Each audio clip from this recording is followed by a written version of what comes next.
spoke for another BSFA meeting, basically.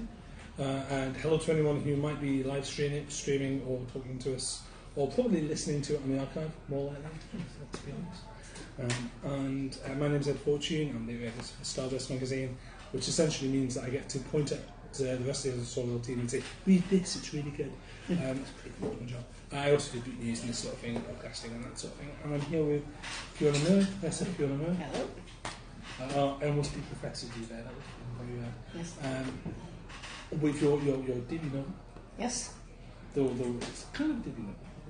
You've written other stuff as well. Yes. Your debut fiction novel, Driving Ambition. Yes, it's my first fiction novel. I've written a number of non-fiction books beforehand, including in genre, and I've written a lot of short stories as well before this. So, and in the way of novels, it's a little like one of those game machines where where the pennies just keep kind of coming in until they tip over the edge. You write a manuscript, you send it places. While you're waiting for that to happen, you write another manuscript, you start sending that places, then you write a third, which is why I've got one published and one recently signed a contract for. But in terms of how I kind of got into writing for genre, the first way I got in was through writing guidebooks to cult TV series. Which kind of started in a weird sort of way, actually. I always find it really fascinating that, I don't know if you agree, but I also find it really fascinating that a lot of people say that they're trying to write a novel, and the first thing you ask them is, have you written a short story? And they're like, no. And so I find that weird, because it's like, yeah. Would you do a marathon before doing a film run?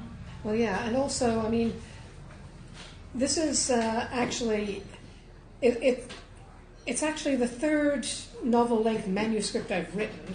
And it's also the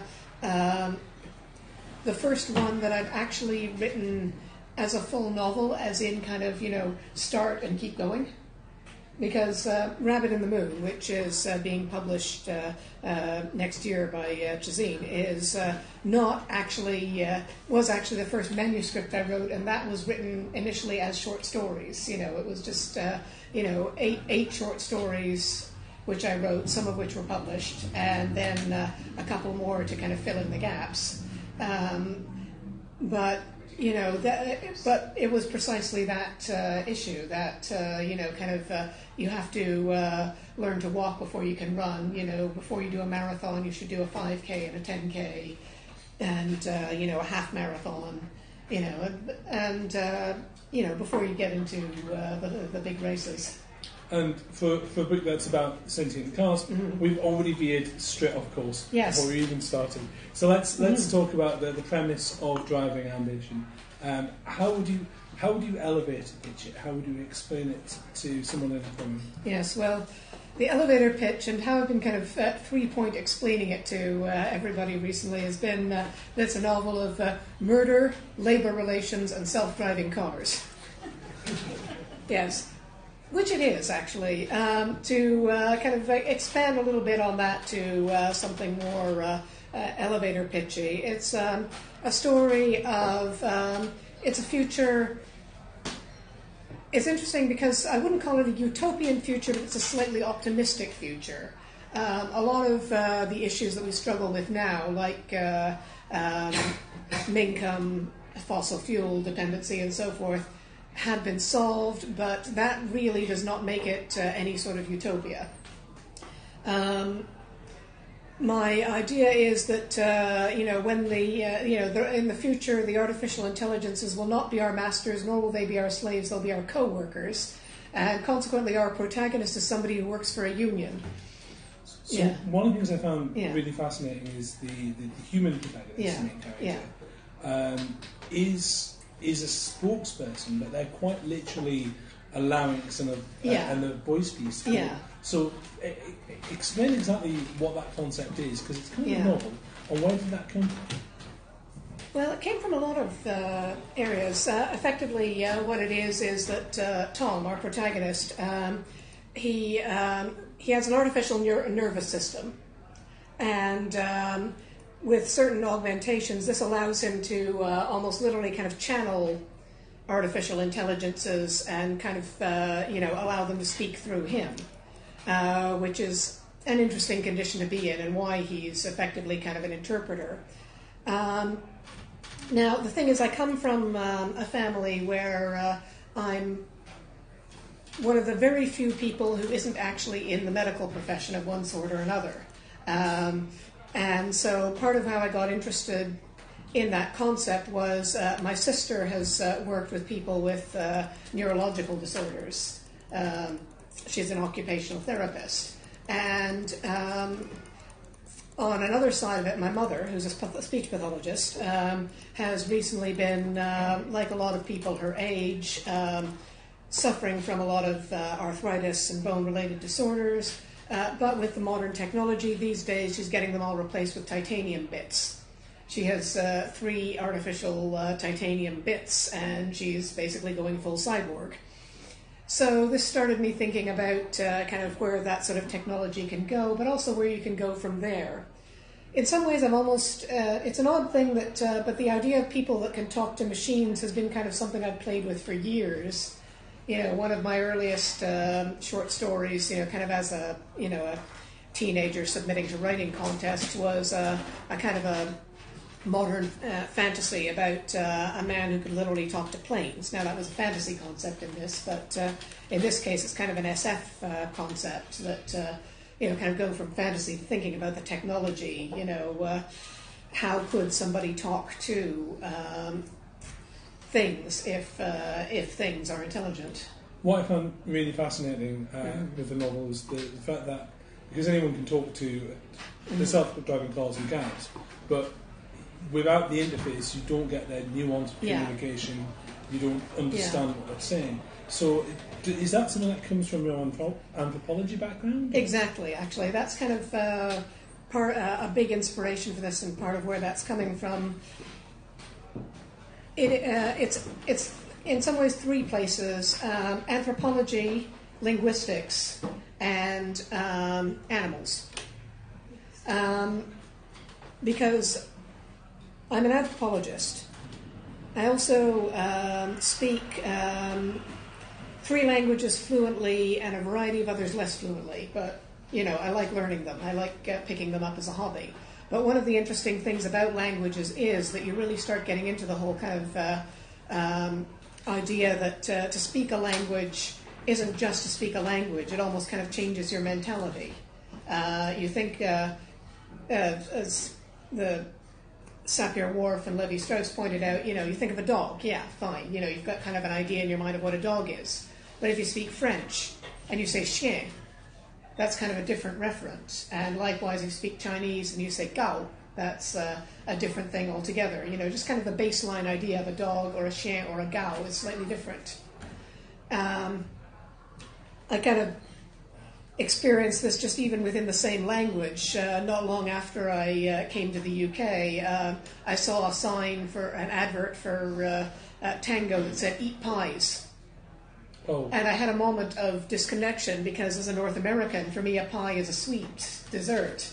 And I was like, these guys don't mean by pie what I mean by pie as a base reference. And I had that.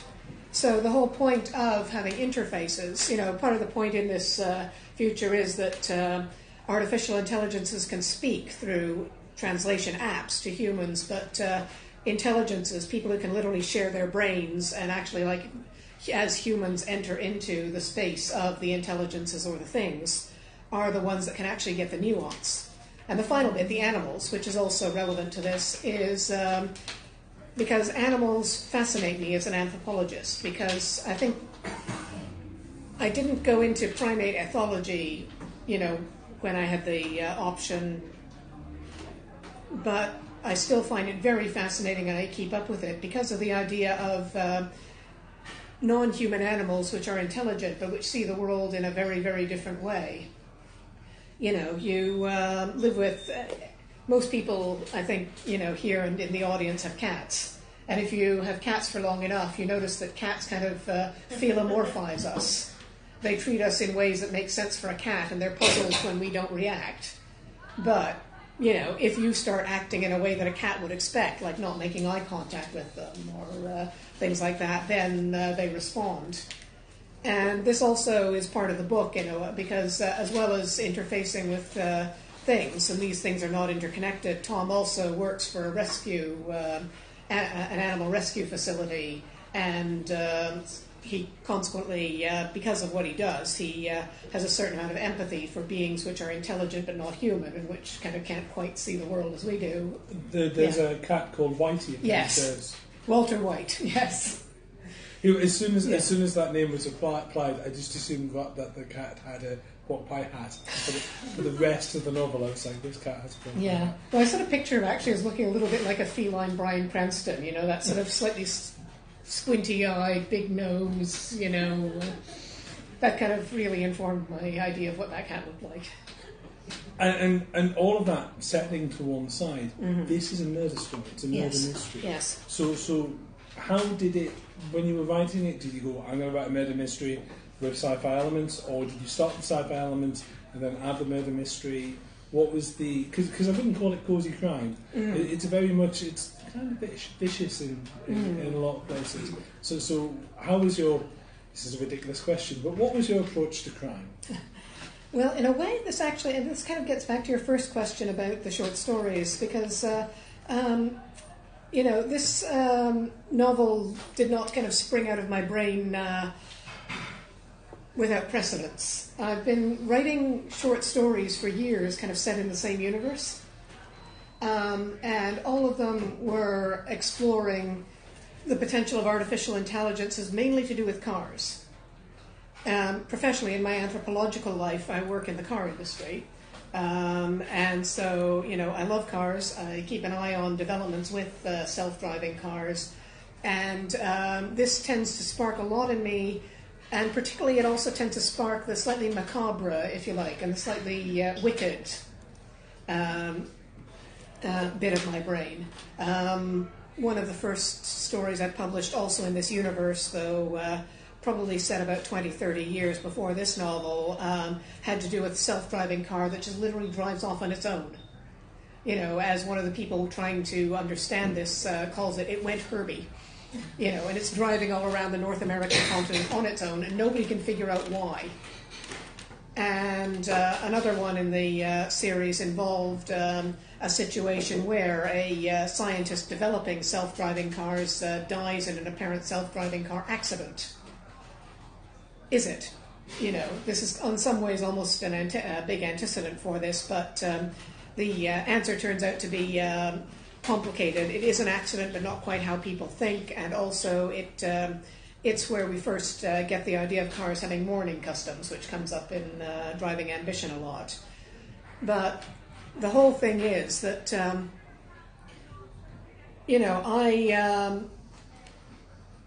if we have self-driving cars, and if they are intelligent enough to drive themselves, then they're going to start developing culture. But it's not necessarily going to be culture as we recognize it. One of the things I found, and I think it's addressed quite early on, is there's 3 major models. Yeah. And they don't really love each other. No, they really don't. Did you derive that as a human-based model, or where did that kind of... is that where you started building a culture for the machines from? Well, actually, when I first started writing about them, the short stories initially, the short stories initially focused entirely on the Verve cars, of which Egon is the representative in the books. Really, I just did not deal with anybody else other than the Verve Corporation. In some ways, the 2 others kind of came out of working with the book, because I was thinking, well, I've got to expand this universe. I've got to think more. There's got to be other brands out there. There's got to be other sorts of cars, and what are they? And in some ways, kind of the personalities and the types of the cars started to derive from how I thought of the cars and from what I was deriving them from. Verve, in some ways, is a bit analogous to Ford. It's an early adopter. It's the cars are very solid, middle-of-the-road, family sorts of cars. They're practical, cars. The Ariels, though, I was thinking, my mental model on that was a Renault Clio. And you start to think, what sort of personality is a Clio going to have? It's going to be small, it's going to be urban, it's going to be a little temperamental, it's probably going to be queeny. So that's why Salieri is such a drama queen, with her leather seats and her perfume and her opera obsession and her mild snobbery about musicals, but she loves them anyway. It's kind of thinking about what would a Renault Clio be like. And the Texcoco, in a lot of ways, I'm actually thinking of Dodge. I know it's a bit odd for a British set story because the story is set in Britain, but I'm thinking with them. I was sort of thinking minivans. I was thinking very solid American big car type things, and consequently they are very American in some ways. They're very kind of taciturn. They're very collectivist. They're very I have to admit, I thought Yorkshire. Really? Interesting. That is interesting, yeah. Just for that kind of vibe that they gave off of being very kind of practical and going into the countryside and just getting on with it and not really wanting much nonsense. Well, I was thinking a little bit. Texcoco, part of the name is, one of my... the interest that continually comes through my fiction writing is I am just absolutely obsessed with the Mesoamericans and especially the Aztecs. And the Texcoco were, or probably the Texcoco to pronounce it properly, were a rival tribe.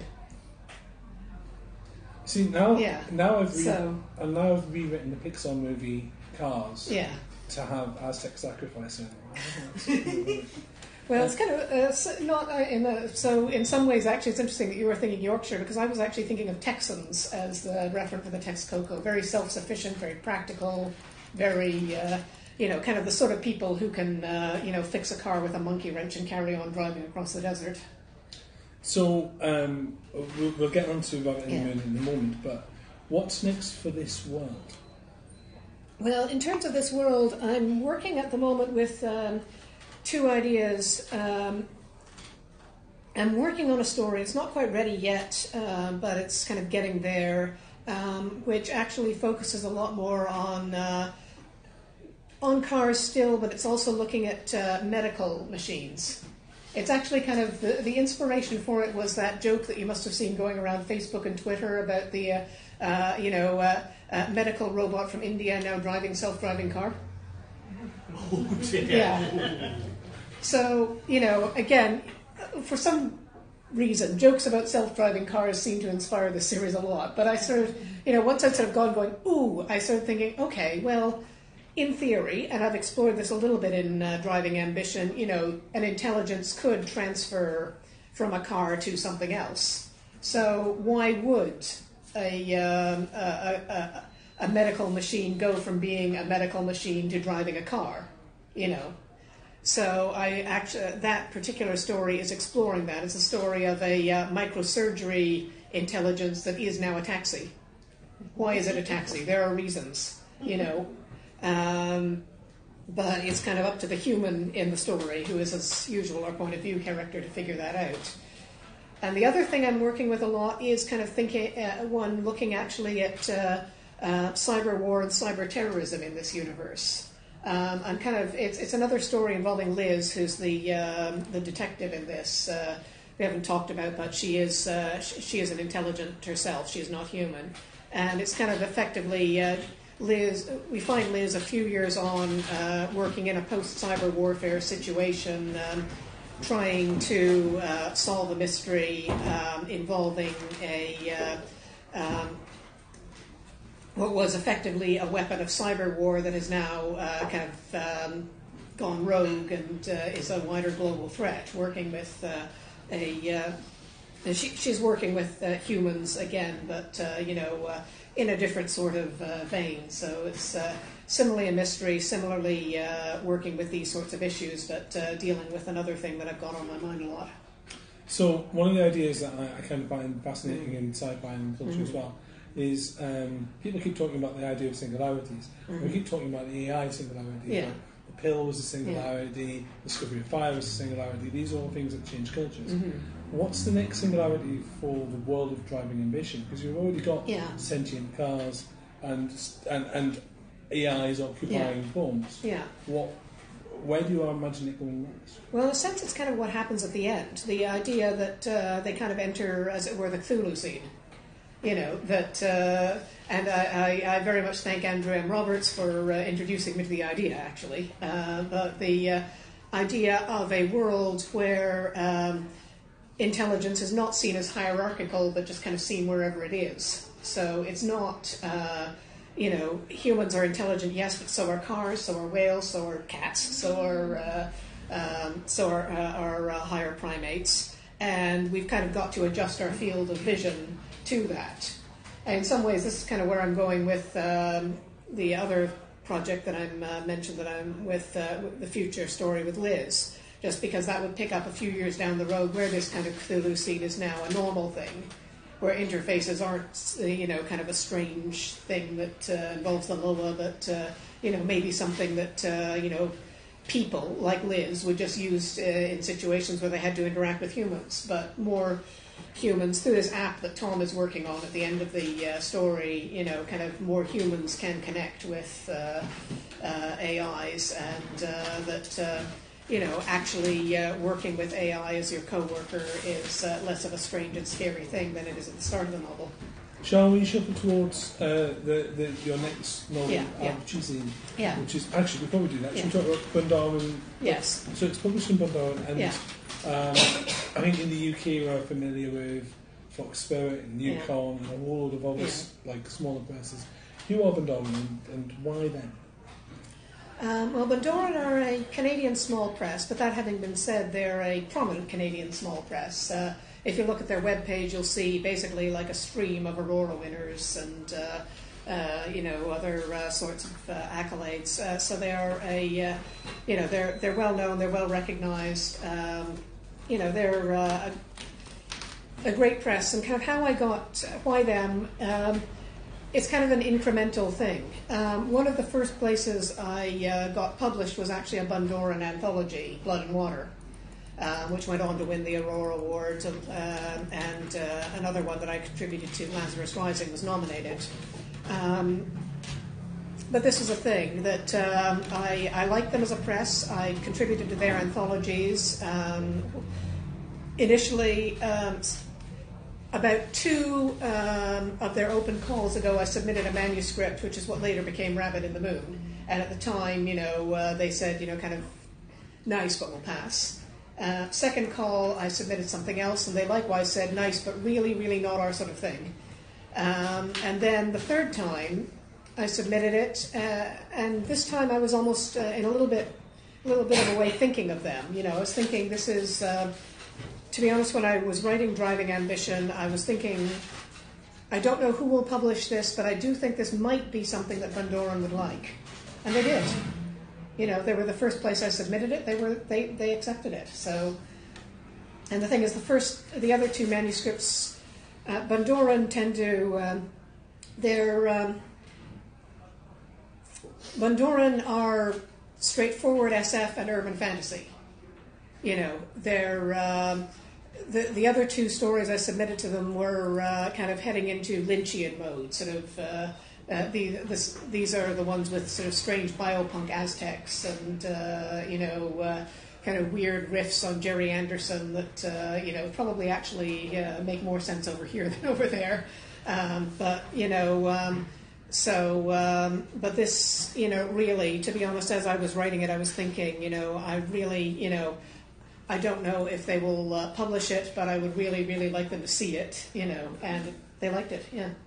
Just before we get to Rabbit in the Moon, talking about the stuff that you've written for companies like Telos and the guides that you've done. Yeah. How much do you draw, because you've written, for example, you've written Battlestar Galactica guides and all the rest of it. How much do you draw from Tally Fantasy and the like in your creative writing? It's a huge influence on me, actually. As I mentioned, one thing that I've written a lot in, though I've published very little in, but, writers, we just write, is actually a kind of an Anderson-inspired, it's kind of, I describe it as one part Anderson to one part Quatermass, a kind of a sort of a, well, if you like, punch tape punk, sort of, futuristic stories with tape reels and moon bases and things like that. And, you know, really, to be honest, I am sort of glancing out of the side of my eye at the entirety of ITV from the 50s onwards with it. But everything, even, you know, it's not just the fact that in Driving Ambition, you know, Tom himself is, you know, kind of a slightly future-skewed version of a TV fan, and so is constantly talking about, you know, things like remakes of The Sopranos and things like that, you know, that exist in his future. But really, you know, just ideas about artificial intelligence. You know, a lot of this was incubated through working on the Battlestar Galactica book.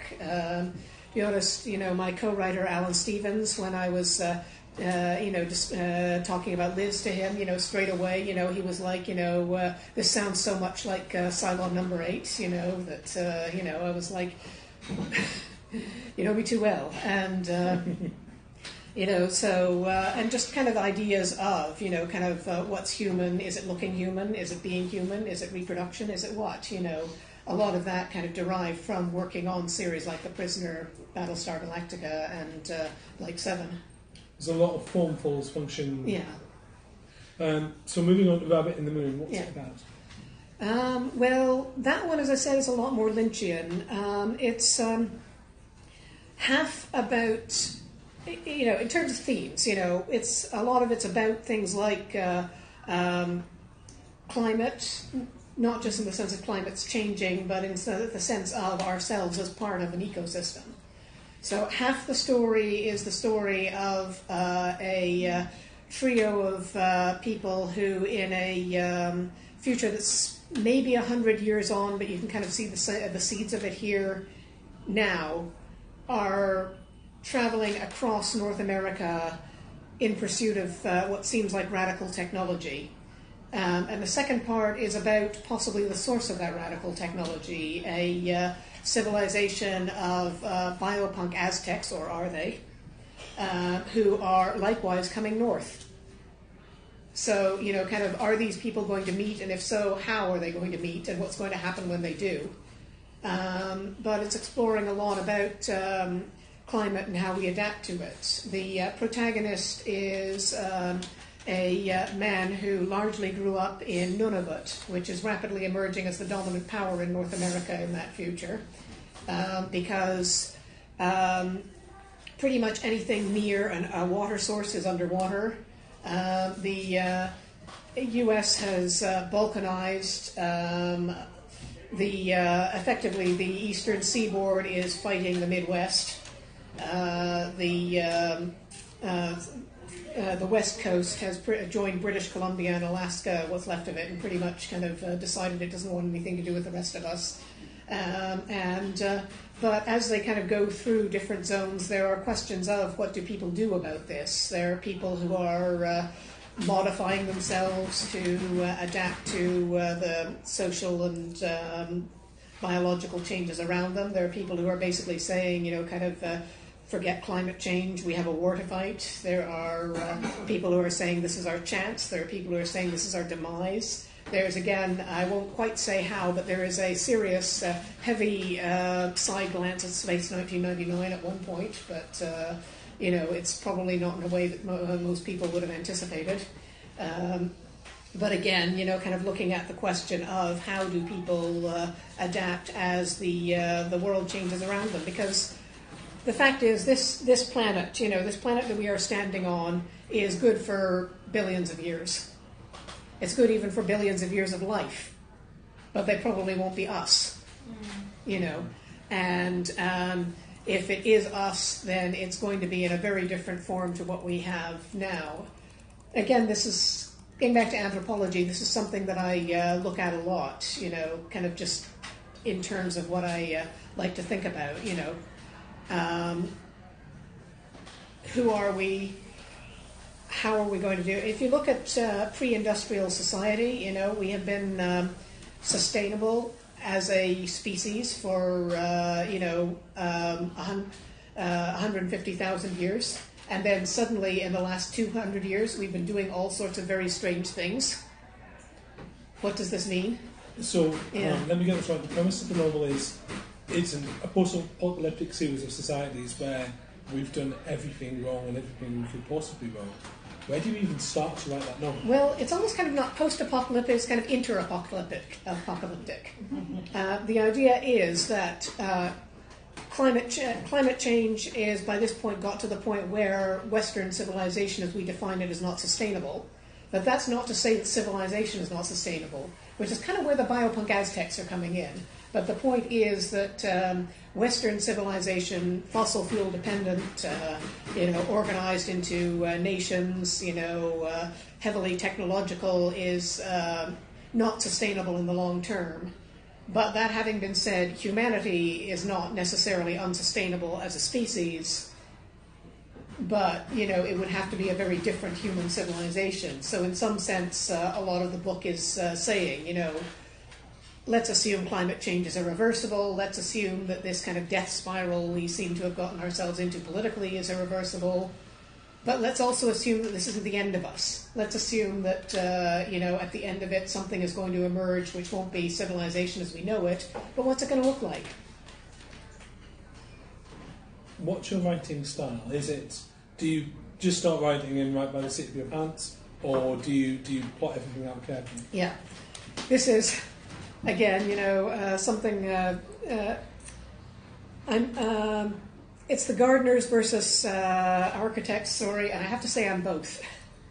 What I tend to do is I tend to get a great idea and sit down and write, and then at approximately 10,000 words in, I screech to a halt.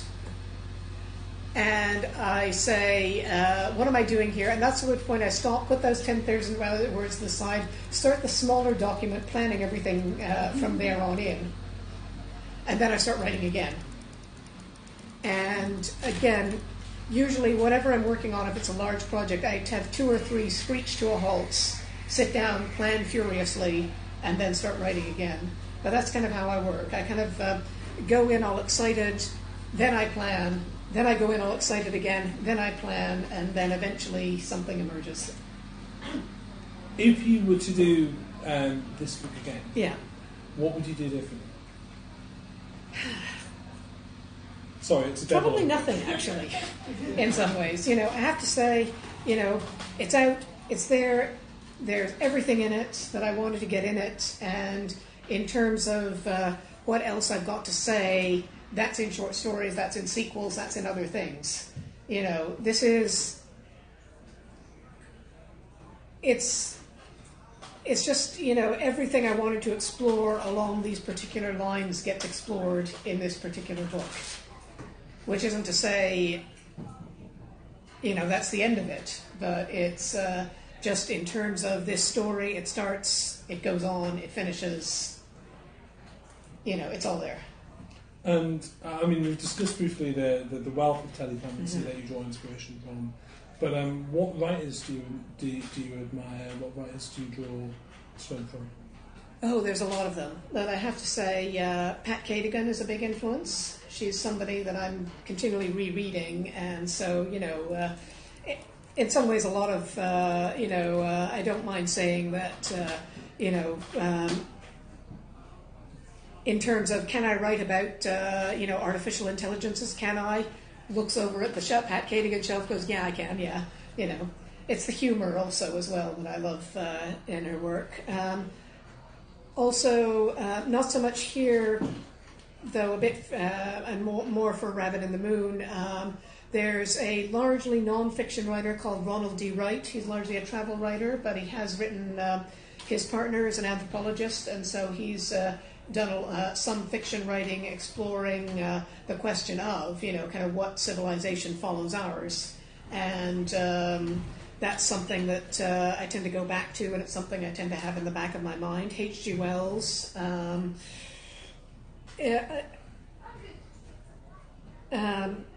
Asimov, The Caves of Steel. Again, it was something I didn't entirely realize as a conscious influence, but again, afterwards, when Alan is saying to me, I saw that there, I'm sort of like, yeah, kind of human detective, robot detective, I'm sort of seeing something a little bit connected there. Dick, Philip K. Dick is somebody who I go back to a lot. And again, I think in some ways one of the things that inspires me writing-wise about Philip K. Dick is the kind of mid-period stories, the Do Androids Dream of Electric Sheep stories. But more in that I like how he writes about people who are just kind of living their lives in whatever future he's writing about. In some ways, it's almost the big touchstones for me are less Do Androids Dream of Electric Sheep as possibly one might think given the subject matter, and more things like Ubik and Dr. Blood Money. Stories about people who are just kind of in a society that's very, very different to ours, and but are just getting on with things. Are coping with a very strange society that's differently technological. Gosh. Yeah. So I'm because my brain immediately leapt to a bowling stop. But so. Right now, we seem to be in a bit of a renaissance, a golden age when it comes to sci-fi. It seems like sci-fi and fantasy have become the mainstream. Why do you think that is? Well, first of all, I massively celebrate it. It's just one of these things where, you're just sort of like, yes. Enjoy it while it lasts. It comes in waves. Having lived through, as you have too, the period of the 70s through mid-80s when there was similarly a golden age, followed by science fiction isn't popular, where you just facepalm every time you hear that and similar phrases. It's good to see it coming back. I think in some ways it's because we are at one of these crisis periods. We are at one of these periods where people are thinking, where do we go? What do we do? A lot of things that people took for granted are changing, are breaking down, and something new is going to have to happen. And this means people are having to explore things. I haven't really written about this, but I'd like to write about it someday. I'm fascinated by the horror films of Britain in the 70s. Because it seems to me that at that point Britain starts to develop a new identity which is quite different from the colonial, quite different from the new Elizabethan, and quite different from the Thatcherite that followed. It almost seems like Britain is kind of embracing its post-colonial identity, say, as a small multicultural island, through films like The Wicker Man and so forth, kind of going back to the Celtic, going back to the Bram Stoker and Le Fanu and the whole kind of idea of magic, and then effectively the Thatcherite project comes in and that kind of grinds to a screeching halt. But I think science fiction is one of the ways in which people start exploring their identities, and fantasy as well. And so I think that the boom in SF and fantasy is part of people kind of trying to redefine their identities in this new changing world when we are becoming post-national. I know there's a nationalist movement going on, but to be honest, we are becoming post-national. We're becoming post-capitalist. We're looking at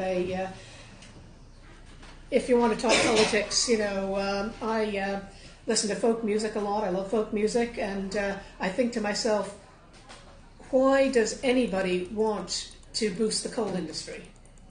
I'm sorry, this is an odd thing to say in Britain, but why does anybody want to boost the coal industry? Every single song about the coal industry is about people dying horribly. The people who wrote songs like the Cumberland Mine disaster were desperately hoping for an era when we'd be post-fossil fuels. But we've got to get there. And these transitions are always difficult, and they always require us to explore utopian futures and dystopian futures, because you have to consider the bad as well as the good. The reality is going to be a bit of both, but we're at one of these moments where we're thinking, what is going to happen to us? And we've kind of got to figure out what that is collectively, worldwide, and get there. I think it's time in the evening to open up to questions. Yeah. You do seem to enjoy writing non-human intelligence. Yes. But let's ask, how are you skirting around the others among us about non-neurotypical humans? They're in your books, but somehow not really examined the way the AIs are. Yeah, well, it's a bit of an interesting thing. I have people in my family who've done work with non-neurotypical humans, a lot of psychologists, and it's something that I think is really interesting, and it's something that I think would be worth exploring a bit more. But I think even despite his artificial aspects, there's kind of something of the non-neurotypical about Tom. You know, the fact that he withdraws, as it were, from human contact. He finds the animals easier to deal with. He finds the AIs easier to deal with. You know, he may not have been born non-neurotypical, but whether it's through his trauma or through his physical disorder, it's something that he seeks out. So, you know, I think there is a lot to explore there. I also find the idea of non-human intelligence something that I think can help us to embrace non-neurotypical humans a lot more. Because if we're not stuck up on thinking that intelligence has to be a certain way, then we can embrace it in a different way in humanity. And in some ways, I think that's part of the change we're having to go through. You know, we're learning a lot more about different forms, different forms of human neurology. You know, that there are spectrums, there are lots and lots of different ways of approaching sentience, even just within a single species. So, you know, we need to kind of find an idea of intelligence and sociality that doesn't necessarily follow the kind of rate chain of being norm, but that also acknowledges human neurodiversity as well as non-human neurodiversity as well. Any more questions? This one.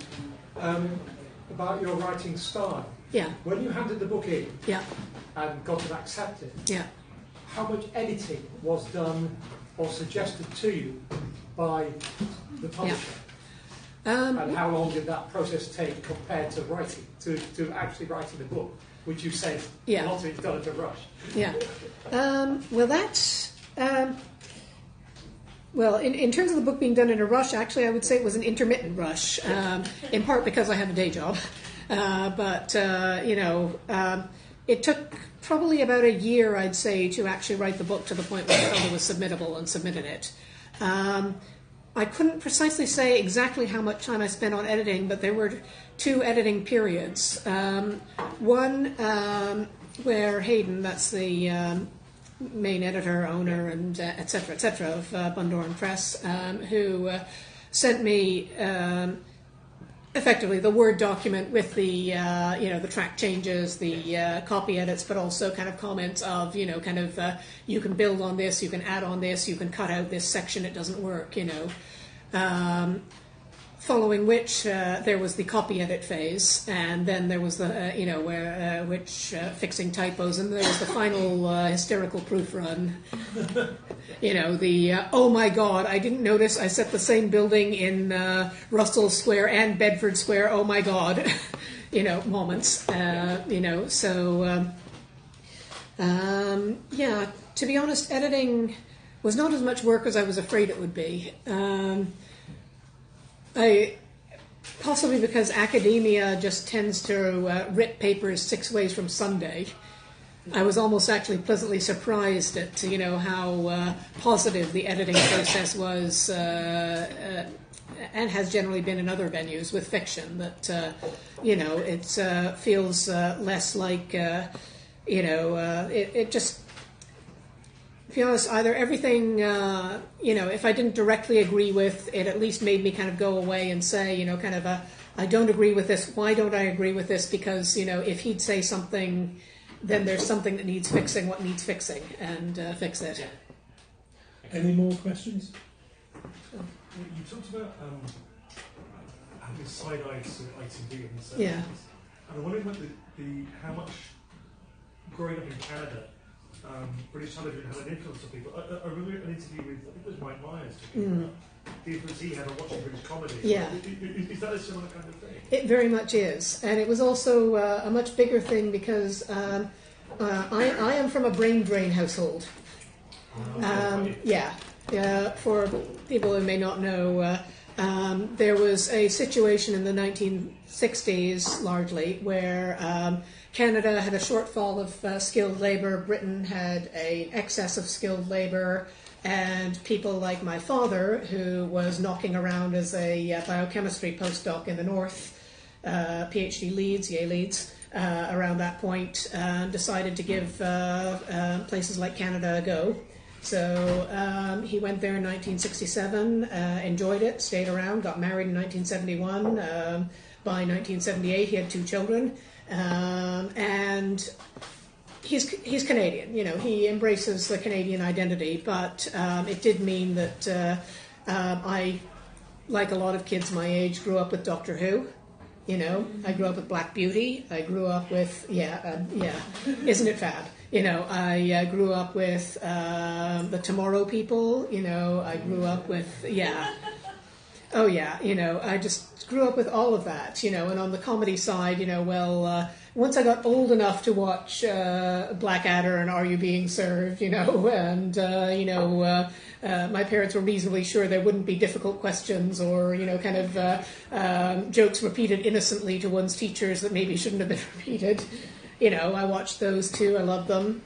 And the thing is that because both the BBC through Lionheart, as it then was, it's worldwide now, and ITV, largely ITC through Lord Grade, bless him, you know, sold a lot to North America, you know, and a lot to the public channels. There was a lot of it around. And part of the way Worldwide worked, interestingly, contributed to that, because the way Worldwide worked at the time, as I'm told, is that they would say, you know, kind of, if you buy this one thing, you have to buy a bundle with it.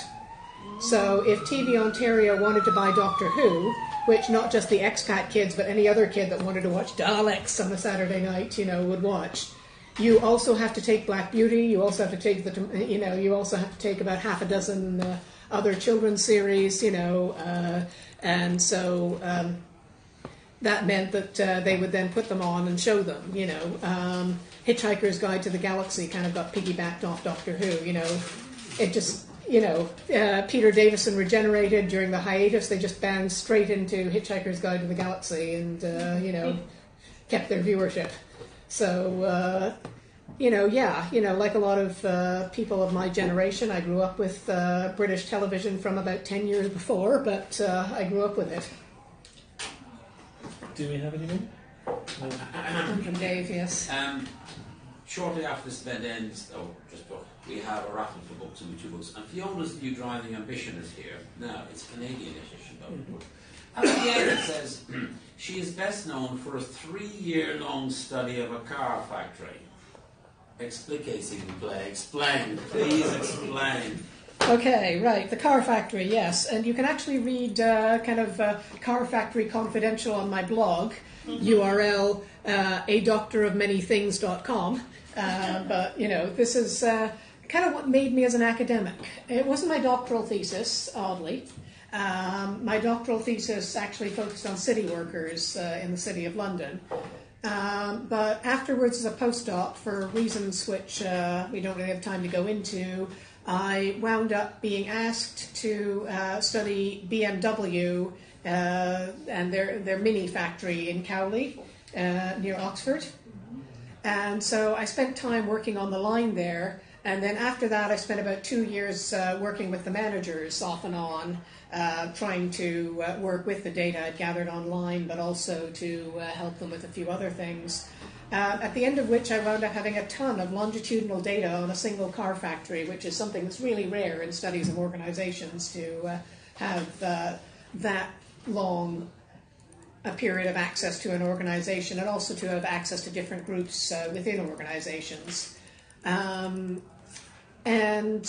yeah, it's not uninfluential on the writing career, because I literally remember the point at which, you know, I went from seeing cars as just kind of these blobby things that you hop in and you drive around, to that one's a BMW and that one's a Chrysler and that one's a you know, just kind of looking at the cars as interesting things in and of themselves.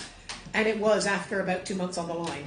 You know, you start to you get very intimately involved with cars when you're working on a factory line. You know, you see them with all their bits off. You know, you get you pass by a car on the street and you go from, oh, it's a Mini, cool, to, oh God, you know, they've ordered the you know, the integrated sat nav and the setback television. Do they know how much time that adds to the assembly line time? Do they know how many times I've actually had to call a line to a halt because the setback telly was failing the electrical test? Oh my God, I hate you. I hate you and your stupid setback telly car, you know. You know, it really changes your perspective on cars. It gives you respect for them. It gives you new ideas about them. It gives you an insight into how cars work and what's going on. And it does also mean that you start reading the automotive news and the you know, with a great deal of interest. Okay, thank you for that.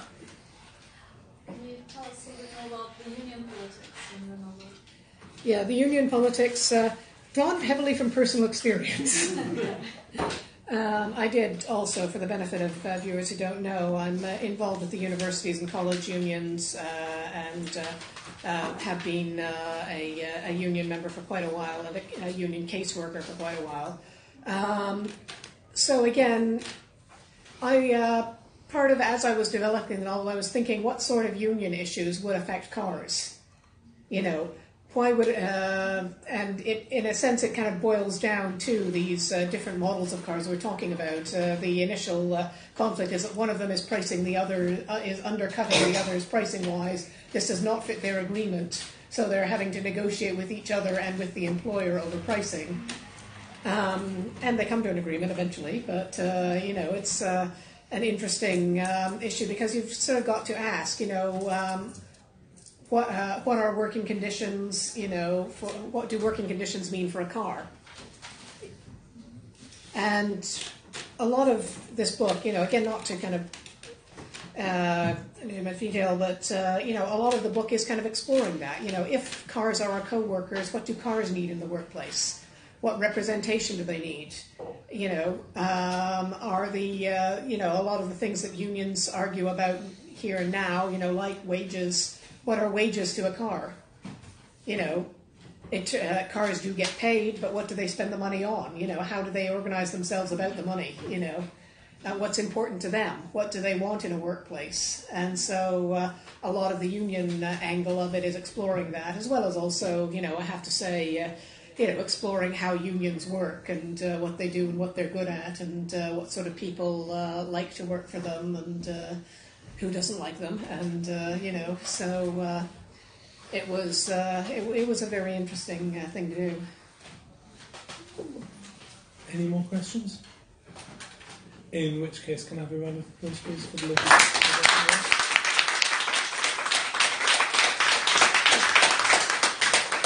Thank you very much. Thank you.